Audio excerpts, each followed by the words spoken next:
Welcome back, everyone. We have a very different episode up ahead for you, and I wanted to share a disclaimer. This conversation will be a bit more heavier than other episodes as we're having conversations around the foster care system and discussing topics like trauma. Despite the heavy nature of the conversation, I feel it's important to talk about these things from an informed perspective, especially for those looking for resources to support foster families and the children who are displaced during these challenging times. Joining us today from an informed perspective is Dr. Katlin Knodel. Hey everyone, welcome to the Discover Virginia podcast. I'm Joseph Trahan, your host for the #1 video podcast in Virginia, where we explore the rich history, vibrant culture, and iconic businesses that make our Commonwealth truly special and worth talking about. So get ready as together we discover Virginia. Katlin, welcome to the podcast. Thanks for having me, Joe. Appreciate it. Absolutely. For those of you who don't know, Katlin's at the CHKD Children Advocacy Center as a licensed clinical psychologist with certifications in trauma, focused cognitive behavior therapy, and parent-child interactive therapy. She is trained in dialectical behavior therapy and family traumatic stress intervention and parent-child interactive therapy for toddlers. Dr. Knodel provides evidence-based therapies and assessment to children and families who have experienced trauma. With the goal of instilling hope and resilience, Dr. Knodel draws on the families' innate skills and strengths to empower them to heal, grow, and thrive as they move forward towards wellness. And above all else, Dr. Knodel and Katlin is a great friend and advocate serving families both on and off the job field. Katlin, we're so glad to have you for the conversation today. Yes, I'm excited to be here. Thanks, Joe. Absolutely. So, Katlin, I kind of wanted to start off this conversation with identifying how we kind of got connected, and then, of course, what's next for your journey and some similarities we've seen with people discovering Virginia Beach. We connected through one of our faith-based foster parent services called Village Ministry. My wife and I foster children here in the area, and we had the pleasure of meeting Katlin, who is a phenomenal resource and friend and great cook, by the way. We've been able to share some wonderful meals with her and just really get into how to serve children and their families when they are in those difficult circumstances. Either that's before foster care becomes involved or when during or after the agency involvement as well, in a way that is appropriate, in a way that is as I mentioned before, with an informed perspective. So I wanted to kind of preface that today and also mention that unfortunately, Katlin is one of our first guests that is actually relocating out of the Virginia Beach area. So, Katlin, with that in mind, would you mind walking us through what brought you to the area? And then, of course, what got you started in psychology? hmm Yeah, thanks, Joe. I wish I had had a podcast like this when I moved to Virginia Beach 12 years ago to know kind of how to get oriented to the area. So I came down about 12 years ago for graduate school. So I came straight out of undergrad, came down here to go to Regent University for their clinical psychology program. So that brought me down here initially. And those were, the first several years I was here. And then just kind of fell in love with the area and found a great career opportunity. Obviously, loved the beach, and so ended up staying. So it's been a really great 12 years here, and I've really enjoyed it. I think your other question was how I got into psychology, correct? Yeah. So you Yeah. got to the area, and did the area, the Virginia Beach, bring you to psychology, or was that something that was there on at an earlier age? Yeah, I got interested in psychology before Virginia Beach even came on the scene for me. And so I went into undergrad knowing that that's what I was hoping to pursue for a combination of reasons. Took a really great AP course with an awesome teacher, who just made me kind of love the subject of psychology. Got to do a Big Brothers Big Sisters program at a residential facility for kids that had gone through a lot of trauma and had dealt with a lot, throughout their lives. And so that put me on that trajectory. And then for grad school, you kind of just apply all over to programs that look like a good fit, and hope some of them will work out. And so Regent had a child trauma research team that I was very interested in.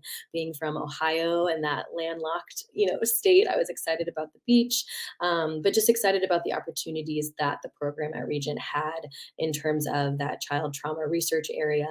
Um, and being able to delve deeper into that through going to Haiti and working with clinicians to work with trafficked kids, or they're called rest of it kids down there, who had experienced that, to different practica or clinical placement sites that I had, and then ultimately ended up coming back to do my postdoctoral fellowship with the Child Advocacy Center at CHKD to get more of that specialized training, that went much more in depth into working with kids and families who have experienced, different traumas and maltreatment, which is a very niche area and something that they do very well there. So I was excited to have that opportunity. So that's kind of what got me to stay here ultimately. Wow, what a whirlwind of a tale for him. This innate desire to help and to serve, because that's a lot of psychologists coming from the scientific angle. And I know you personally, it's that innate desire to help and that innate desire to connect with somebody and have that informed perspective that really shapes the way in which you connect and have those conversations. Take us back, if you don't mind, to your time in one of your studies. I think you had mentioned Haiti, but if there's another one that comes to mind, would you mind sharing what those experiences were like, seeing children in other countries and interacting with them? I can imagine there's probably a language barrier. There's probably a cultural barrier as well. What stood out to you as being some of the main outliers or differences that you noticed, and also what were some of the similarities that existed? Because I like to think that most kids the same. Like, how does it work? Yeah, I think those are great questions. I think it's both, right? So there are so many similarities and there are some differences. I think Haiti, I was a brand new graduate student, so I was still learning myself. I was just fortunate to be able to shadow some professors and help out. But I do remember a story. So they were, training Haitian clinicians or therapists to be able to do this trauma informed treatment with the children of Haiti. And so they were going through the different components of that training, which was really interesting. And there were times where, because of that, both a language difference, but also just that cultural difference. They're in a completely different country, different cultural customs or ways of doing things. And so some like a funny thing that stood out was, we were talking about one of the interventions is to practice tensing up our muscles and then relaxing them to learn how to, when we're feeling scared or afraid and we're starting to tense up, how do we relax? It's called progressive muscle relaxation. And so for little ones, you might give them a little story of, oh, there's an elephant coming and you need to tense up your ab muscles and get like really strong for the elephant to walk over you. And the therapists there were, we don't have elephants here. We're not familiar with that. So we had to come up with a different animal, for them to use Oh, wow. for that example. And then some other ones that just really shed light on a lot of the privilege that we have here in the United States is, we do a whole safety component for kids of how do you enhance your own safety, and what are body safety terminologies, and who do you turn to if you need help, and how can you access the police, or things like that. And the therapists were just adamant that calling the police were not an option for their kids, because the police would be on the parent side or on the side of the abuser, and that was just common in Haiti, that was not, Mm. the police were not a safe place or a safe person for kids to call. And so that was a really tough module and a really eye-opening module that, that kids just did not have the same safety elements and the same, yeah, people just weren't looking out for them as much, as we are fortunate to have here. So that was a heavier realization of some differences there.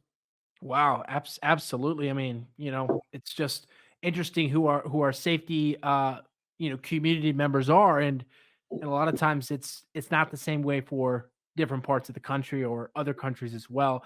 How Mhm. did that experience shape the way in which you finished out your training and study into then transitioning to CAC?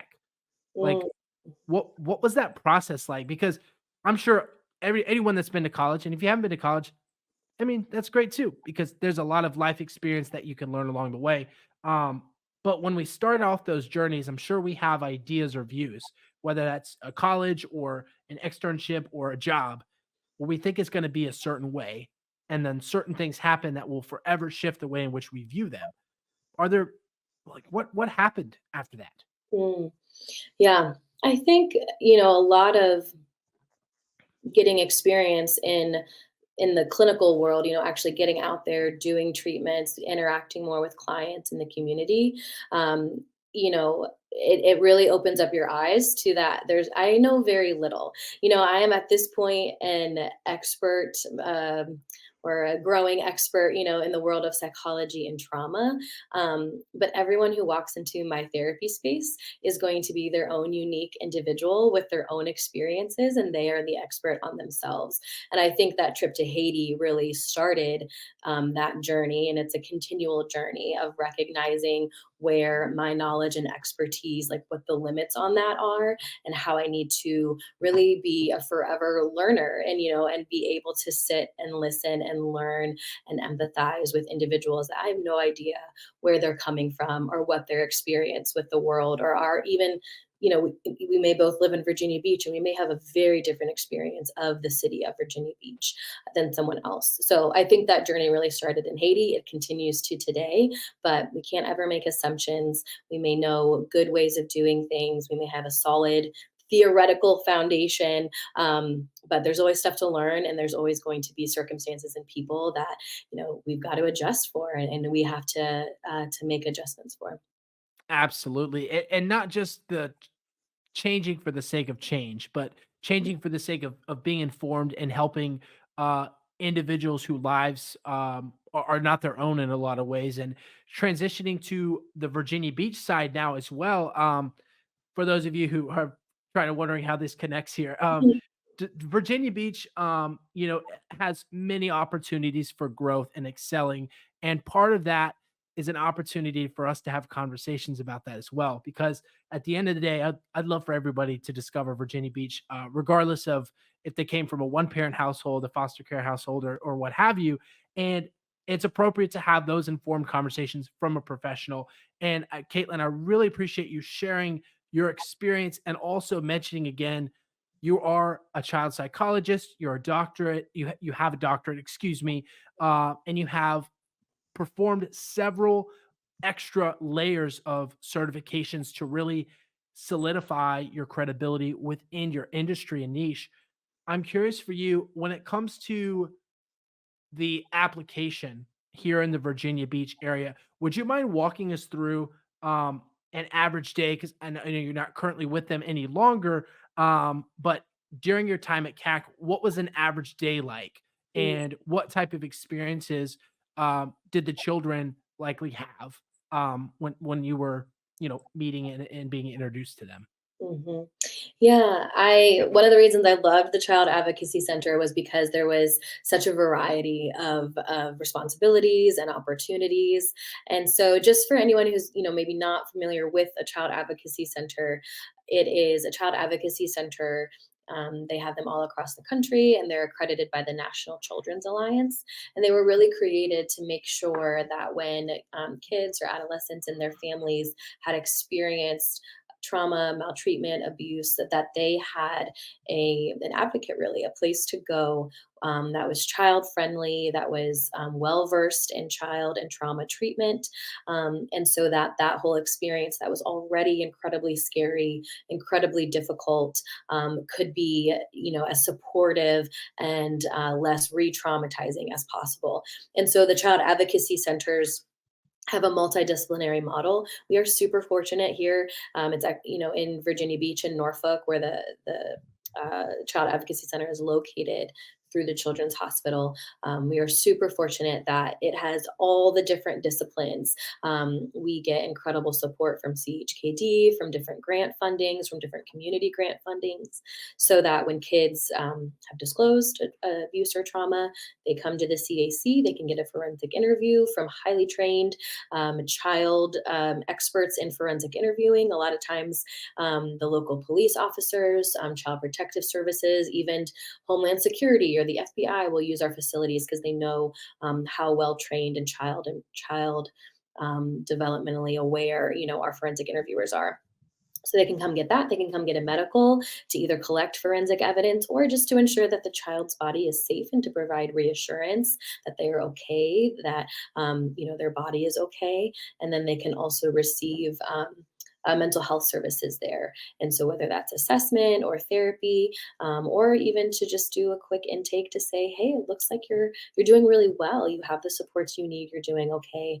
Or if, you might need a little bit extra support, let's get you into therapy services. So it's just all right there so that hopefully they're not having to go, to a police precinct and to give their Yeah. story, having to go to the lawyers and then CPS and we just want to minimize that as much as possible because the kid isn't the person who did anything wrong. We want to make this as easy as we can for them, and to give them as much support as possible. So, what happens when a child advocacy center is not existing within a community or is too far for a community member who is a child that's been in a traumatic situation can go to? I know you'd mentioned the police precinct as well. Can you walk us through maybe what happens when these facilities and positions are not in place? Yeah. So, and I am not in these other jurisdictions, so this is more of just an amalgamation of things that we've been told. But basically, if you don't have that child advocacy center, then yeah, the child may have to go directly to a police station and be interviewed by a police officer who, no matter how wonderful and supportive that police officer is, it can still potentially make that child feel like I've done something wrong. I've had kids say to me, if this person isn't found guilty, does that mean I go to jail? Because they're afraid that it's one or the other, right? Because kids don't understand all of that just yet. They don't Right. have that same life experience that we have or that knowledge that we have all the time. So they might have to go to the police precinct, or they might have, someone come to their home and interview them there. And if the person that they're saying has hurt them lives in the home, it's going to be incredibly difficult for them to disclose, as they're sitting next to this person who they're trying to say has hurt them, or that person's in the next room. A lot of times then we're not going to get that disclosure because they're too afraid, if they're doing that in the same location as that person. They might have to Yeah, they might have to talk to CPS and police and the Commonwealth attorney and then a therapist and then maybe another CPS worker. Whereas if you can go to one place, our interviewers interview them while CPS and police, are there observing, and then everyone gets a DVD. And that belongs to the investigative individuals in that case. And so that way the kid only has to tell their story one time. And then, they also come back to that same place to potentially meet a therapist if they need to. And that therapist already has some of their information, so they don't have to go into detail again. Now we can really truly just focus on how are you feeling, what's been going on since this happened, because I already know, since I'm part of this same facility.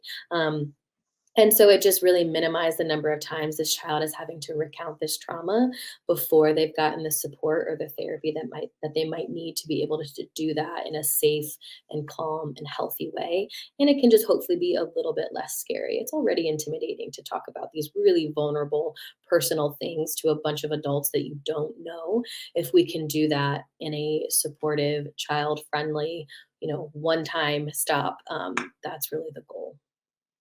Wow. Caitlin, thank you for walking us through that and, really being vulnerable in those situations too and understanding the vulnerable nature I think is most important to emphasize here because it is a community member who doesn't really have a fully, developed understanding of the world or their community that they're involved in. And somebody, who needs our support and help to reduce and minimize the trauma that has been taking place, and also just the overall understanding of the situation because you know, it's very easy to look and make assumptions or judgments that, because one person is hurt, then that directly means somebody else is at fault. Or if something happened to a child, then, it's the parent's fault, right? Wow. So once the child intake has occurred, there's a lot of pieces to put back together, right? There is a child who is now displaced, a family member who no longer has a connection to this child, and a lot of paperwork. What happens next for you in your role that helps facilitate the next step in the transition for the child? Sure. So after, an interview, a forensic interview takes place, that really is just, our forensic interviewers are helping to just do the interview. The investigation still belongs to the investigative agency. So from there, as far as figuring out exactly what happened, figuring out legally, what needs to happen next for this, that still belongs to the police, CPS, the Commonwealth, things like that. So they really take that and they finish that side of it. If the child then needs ongoing potentially mental health therapy, that's when they might stay connected to our center and can move over to the mental health side of our facility, which, although we are in one building and have that benefit, it is a separate process. So there's the forensic side and then there's the mental health side. And so if a child is displaying things that we might consider potential trauma related problems or potential trauma related symptoms, they'll do a screener, a mental health screener to look into that. And then they can be seen for what we call a mental health assessment, which is just an intake for therapy. And that is really where we sit down with whatever caregiver is involved in that child's care at that point in time. And so, whether that is a biological parent, a foster parent, a grandparent, an aunt, uncle, whoever that might be, they are a huge part of that process because we do serve kids, but we serve families as a whole, because families are impacted by these circumstances, right? And so, the child can come in for that intake. The child and the parent, depending on the age of the child, fill out some psychological questionnaires. They also meet with the therapist and who gathers background information about their sleep and their environment and the supportive people in their life, as well as other potential mental health symptoms like depression, anxiety, or trauma symptoms. And so we just try to get as best as we can in, an hour and a half or 2 hours, get to know that child, get to know that family system, and make recommendations for mental health therapy on our side that could be helpful or, finding out if it's necessary at all. Wow. Well, Caitlin, thank you for opening up on that process and sharing with us, the behind the scenes of exactly what it takes to, um, you know, triage, to check in, to do a wellness check on these children, who have been in these situations that, they and a lot of times had no control over. Um, Mhm. it's really easy to have these conversations and to, say, great, there's a system in place. But Caitlin, I don't think that that's where we want to leave the conversation today, because this is actually where our next conversation can begin. And when it comes to facilitating those children in those next steps, because unfortunately, and correct me if I'm wrong, you're the doctor here. After 2 hours of therapy and you know a minor traumatic incident, is the child fixed? Are they ready to go home, or what what happens next? Yeah, so if they do need that mental health therapy, then they will come in once a week for several weeks, if not several months. We do, our goal is that they come in, they do the work, and those trauma symptoms are either diminished or erased. And so Mhm. the goal is to be able to get them into therapy. Get them into a better place where they're feeling better, feeling more empowered, feeling back in control of their lives. But just because they're not displaying trauma symptoms doesn't mean that they'll never be impacted by this again. And that's particularly true when we think about kids who are continuing on in the foster care system. And Mhm. so certainly kids who are, still placed out of the home, they're continuing, maybe they're not experiencing full blown, a traumatic experience or abuse or things like that, but they're still displaced from their biological family. They're still, uncertain where they might end up long term. And that can create stress, and those adverse experiences can still have an impact. And so we want to be thinking about, as a community, then, how are we creating stability and support systems for these kids as they continue to move throughout life.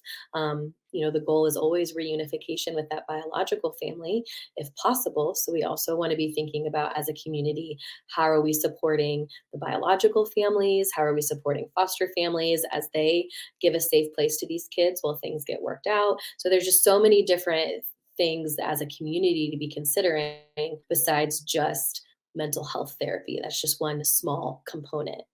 Absolutely, absolutely. And Caitlin, I appreciate you mentioning that as well in this theme of community because, you know, in order for people to have a fair shot, a fair chance, a opportunity to restart and end up in a better situation than they were as before the occurrence happened. It does require a village. It does require a community of people like us here in the Virginia Beach area to to step up and have those conversations. But what does that look like? Does that mean everybody needs to go adopt a kid? Like, Caitlin, walk us through some of the resources out there because I think there's this common myth that if you want to help, you just need to adopt a kid from a family because it didn't work out, so they need a new family and everything's good to go. When in all actuality, that's quite possibly the most traumatic thing that can happen to a child and also to a family unit. Yeah, I think that's a great point, Joe. No, I definitely don't think that everyone should go and adopt a child, because that's not for everybody. That's not everyone's gifting. That's not everyone's skill set. That certainly would not end up in a good place for everyone. So I think you mentioned a lot of things that, as a community, I think that we are responsible for, right? And a lot of this is that we know that kids, in an ideal world, would stay with their biological families. We know that we are not in an ideal world, and so that's not always possible, depending on safety and all of that. But one way that we can support foster kids is by supporting their biological families and doing more of this preventative work. And that might involve supporting food banks or homeless shelters, because 50% of kids are in foster care because of neglect, not because of physical abuse, sexual abuse, witnessing violence, things like that. And neglect Mm. just usually means that the parents don't have what they need to be able to care for themselves, let alone for the kids. And so by offering career coaching or financial mentoring or affordable housing or different forms of food and clothing and shelter and just assistance and helping families get on their feet, we can actually prevent a lot of kids coming into foster care. And so that would be incredible if we could prevent kids going into foster care, and maintain them in their biological families and put resources towards that. That would be awesome. Well, we know that Wow. that's go ahead. Yeah, Caitlin, I really appreciate you sharing that. I just kind of want to hit the pause button there. So 50%, and I know statistics are one of those relative metrics here, but that's a big percentage. I mean, that's half. That's half of the foster care cases where it's neglect in the sense of not the physical violent part, the stuff maybe people are more familiar with or more traumatic or more prevalent within societal norms, but the opposite. It's just the lack of food, the decision between going to work and filling up the tank of gas or spending that last bit of money on food and Mhm. resources for the family unit, right? Right. Yeah. Or even thinking about, do I go to work and leave my children at home because I don't have daycare? Or Mm. I stay home with them, but then we can't afford things, and just a lot of tough choices that a lot of us don't have to think about or make. And so it's easy to think, maybe, oh, we'll just get a job. Okay, but then how do you pay for daycare when you're working a minimum wage job? So it's just a lot of things that I think we have to be aware of and navigating when we think about how do we support biological families in this sphere. Sure, absolutely. And with the also preface from earlier is it doesn't just it's not just adoption, right? It goes back to those food banks and providing resources. What are some other ways? I know you'd mentioned some of the resources are just providing for food banks and kind of keeping up with the preventative maintenance. What are some other things that folks can look at for support as well? Yeah, so obviously if you have been thinking about becoming a foster parent, there are not enough, foster parents. At one point, the stats were around 200 kids in Virginia Beach alone were in Mhm. foster care, and there was maybe 50 foster families. And so that's not enough, especially when you think about some of those families already have their own children, and they're trying to house everybody in their homes. And so if you've ever thought that might be something I'm interested in, that might be something I could do, that's certainly a great way to support because just having a safe place, having a supportive adult, having somewhere for kids to stay rather than sleeping overnight at the Department of Human Services because there's not a home or having to stay in a hotel with a social worker, which happens. We need foster parents. So that's certainly a great way to do that. And if you're interested in that, I would say connect with, your city's Department of Human Services foster care. Talk with them about what that could look like. Find a foster, parent support organization where you could go meet some actual foster parents. There's Tidewater Friends of Foster Care. They support foster parents in the area, have a foster parent support group. They might be a cool place to reach out to and just start learning more. Like Joe said, we met through Village Ministry, which is a faith based foster parent support ministry. And we often have people come who are just saying, I've thought about this, I'm just not sure. So I might just want to support for a while and learn what this looks like. And so I think that's a great way to go about that. I love that, Caitlin. And it doesn't just have to be it not just, but you don't also have to foster kids either. You don't have to have a kid in your homes. I know some people who don't necessarily have the bandwidth, or maybe someone's older or younger, or they're in a relationship that really they want to have that relationship. And so a lot of times where, you come across individuals who are willing to help perhaps prepare a meal or help out for a Saturday afternoon outside with different activities that they could take the kids to that are safe and somewhat regulated, as regulated as Mount Trashmore can be, because that's a wild place out there. Yeah. Yeah. But that role as well is definitely one I really appreciate you touching on as well. That you don't have to adopt, you don't even have to necessarily foster, although those are two options as well. Should you decide to. Yeah, because we know that, 50% of foster parents drop out after a year because they just don't have the support. So if you just have a Wow. heart for this, I know, right? That's a huge number. And it's a ton of work to become a foster parent. So It's you've like a probably it's like a been, year's worth of training. Yeah, yeah, that's in-person trainings, it's home studies, it's paperwork, and you've done all of that.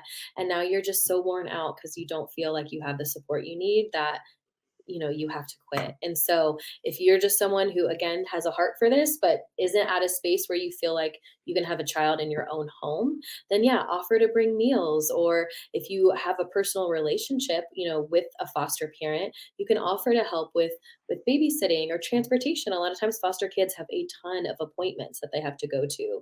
And so just helping get them where they need to be. If you have a lawn care service, and you can provide lawn care to one foster family. So that's one, a couple less hours a week that they have to worry about. mm, There's lots of ways to kind of support and get involved. Or if, financially you're in a good place, you can donate to some of these nonprofits that do some of that work for you already and just support them in that way. So there's lots of yeah, ways. it's that is so incredible to hear, and I'm sure relieving for a lot of people who are like, "Man, I thought they were just gonna try and convince us to adopt a kid," because that's not what this episode's about. It's No. about all of the ways to discover how to support our community here in Virginia Beach. And Caitlin, I really appreciate you being a part of this conversation today.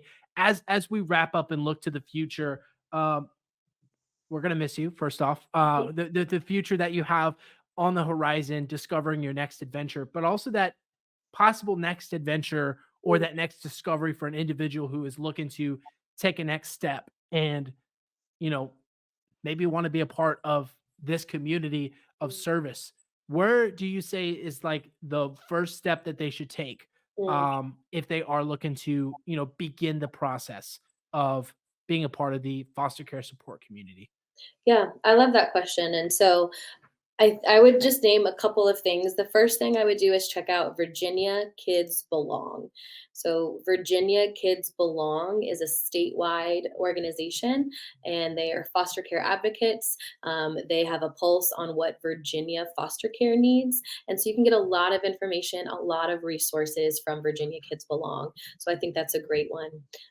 Some other very specific to Virginia Beach organizations are Tidewater Friends of Foster Care or Connect with the Wish. So if you're just wanting to start to know how to support these areas, Virginia Kids Belong, Tidewater Friends of Foster Care, or Connect with the Wish could be really good starting places for you.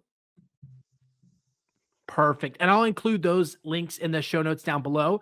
And for those of you listening who are already part of the foster care community and support group, but you haven't yet plugged in, we'd love to have you over at the Village Ministry. Or if you're like, hey Joe, like what's the next thing I need to do? I checked out the resources. I have enough information to make a decision. Just send me a Facebook friend request, Joseph Trahan over on Facebook, or wherever you're listening to this podcast. Just send me a message that just says foster. That way I know that that is code for you need another resource for a next step. And I'd love to connect with you all there. Katlin, thank you so much again for this conversation, for being here. We really appreciate you. Yeah, I appreciate it, Joe. I think if I could just put one last plug in, I think that this is a community issue. Like these are the kids, these are the future generations of our community. And this is a way to impact multiple generations. So it's a bipartisan issue. It's just a human community issue that hopefully someone who's listening, will want to jump on. So I appreciate you letting me talk about it. Absolutely. Absolutely. Caitlin, we love to have you. And thanks again so much for your time. Thank you to our dedicated listeners for checking us out on another episode of Discover Virginia Beach Podcast. Go ahead and hit the review, hit the like button, whatever buttons are down there, hit them, start pressing them, and let me know what questions you'd like to hear about or more conversations to have in future episodes. Let me know what conversations you would like to have in future episodes, and we'll see you all in another episode very soon.